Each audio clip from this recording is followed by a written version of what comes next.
The Lord be with you. A reading from the Holy Gospel according to Matthew. Jesus made the disciples get into a boat and precede him to the other side of the sea, while he dismissed the crowds. After doing so, he went up on the mountain by himself to pray. When it was evening, he was there alone. Meanwhile, the boat, already a few miles offshore, was being tossed about by the waves, for the wind was against it. During the fourth watch of the night, he came toward them walking on the sea. When the disciples saw him walking on the sea, they were terrified. "It is a ghost," they said, and they cried out in fear. At once, Jesus spoke to them. "Take courage, it is I. Do not be afraid." Peter said to him in reply, "Lord, if it is you, command me to come to you on the water." He said, "Come." Peter got out of the boat and began to walk on the water toward Jesus. But when he saw how strong the wind was, he became frightened. And beginning to sink, he cried out, "Lord, save me." Immediately, Jesus stretched out his hand and caught him and said to him, "O you of little faith, why did you doubt?" After they got inside the boat, the wind died down. Those who were in the boat did him homage, saying, "Truly you are the Son of God." After making the crossing, they came to land at Gennesaret. When the men of that place recognized him, they sent word to all the surrounding country. People brought to him all those who were sick and begged him that they might touch only the tassel on his cloak, and as many as touched it were healed. My sisters and brothers, the gospel of the Lord. Praise to you, Lord Jesus Christ.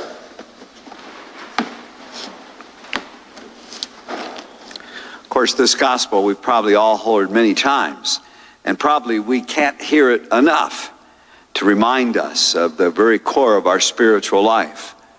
You know, we can look to Peter and sympathize with him and even say, okay, I got some of that in me. That there's the Lord. And of course, it speaks to our lives. Maybe too often, in any number of reasons, we get caught up in fear. Or we feel something is against us and hear the wind and the waves, the storm. Probably all of us could say, at this point in my life, maybe even some now, I'm dealing with this particular storm. And it's weighing me down, and I'm fearful, and I wonder where it's all going to go, and I wonder if I'm going to get safe and secure, or even that of a loved one.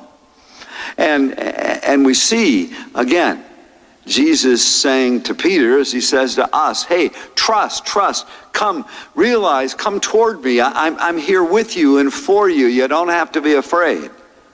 And we see Peter, he takes that first step out, doesn't he? I mean, unlike the other disciples, they're not mentioned, but they stay in the boat.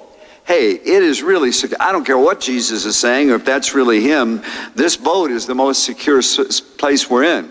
Again, we understandably look for our places of security at that again, nobody rocks the boat where we are, and we can feel safe there. And yet, give Peter credit, he takes the step out. He walks in faith.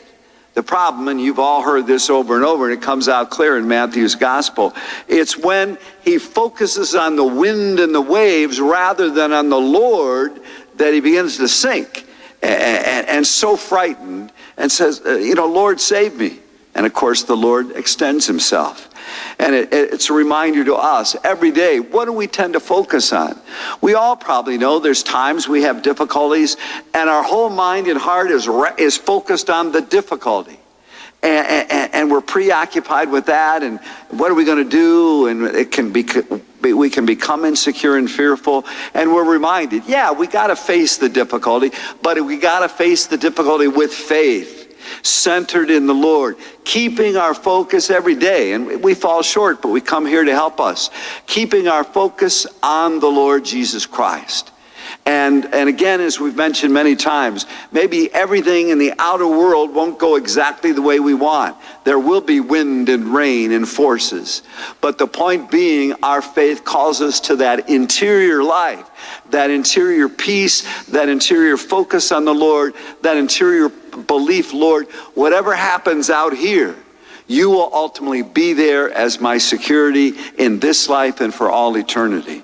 And so today, we can look to the Lord. And if even later in the day we have some little issue or some great difficulty, to come back, and the first thing we should do is, Lord, help me to focus on you and believe you're there for me.